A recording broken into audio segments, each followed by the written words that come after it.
அதுதானே பழகா. அம்மா இப்பவும் சொல்லறேன், நான் உனக்கு குடுக்கறேன். குடுக்கறேன்னா யாரு எப்ப குடுக்கறது? பொண்ணுகிட்ட இப்போதைக்கு குடுக்க முடியல. ஆத்தா இன்னைக்கு நான் குடுத்துட்டேன், அவன் நாளைக்கு உனக்கு குடுப்பா. நீ வாங்கிட்டு போ பலகா, அவசரப்படாத. எத்தனை நாள்? 3ஆம் தேதியில இருந்தா? ஆமா பலகா, 3ஆம் தேதி விடு. ரொம்ப நாள் ஆச்சு.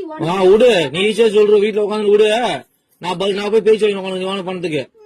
நீ ஏன் பதில் சொல்ற? அம்மா நான் சொல்றேன். சொல்ல பதில். என் பொண்ணுக்கு ஆத்தா நான் குடுத்துட்டேன். என் பொண்ணு கையெல்லாம் உன் கைக்கு வந்ததுக்கு அப்புறம் கொடுக்க வேண்டிய இடத்துல குடுத்துக்க பலகா. எப்போ வரும்? என் பொண்ணு கையில இருந்து பணம் எப்ப நீ வாங்குறியோ அப்ப உன் கைக்கு வந்து சேரும். இது பேர் பதிலா? ஆத்தா நான் சொல்றது அதுதானம்மா. என்ன சொல்ற ஆத்தா? அம்மா இன்னைக்கு கொடுத்திருக்கேன், நாளைக்கு என் பொண்ணு கையால நீ வாங்கிட்டு போ பாலகான்னு சொல்றேன். நாளைக்கு? ஆமா பாலகா. எத்தனை நாளா பாலகா இது? எத்தனை நாளா? இன்னைக்கு தானே சொல்றேன். இத்தனை நாளா எங்க போயிருந்தா? இத்தனை நாளா அந்த பதில் சொன்னேன். என்ன சொன்னா குடுக்கறேன்னு.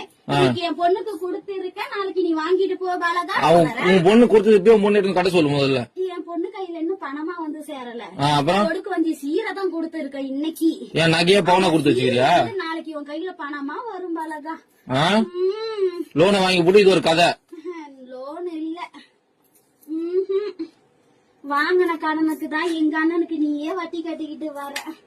தெரியாதா கோவிந்த்?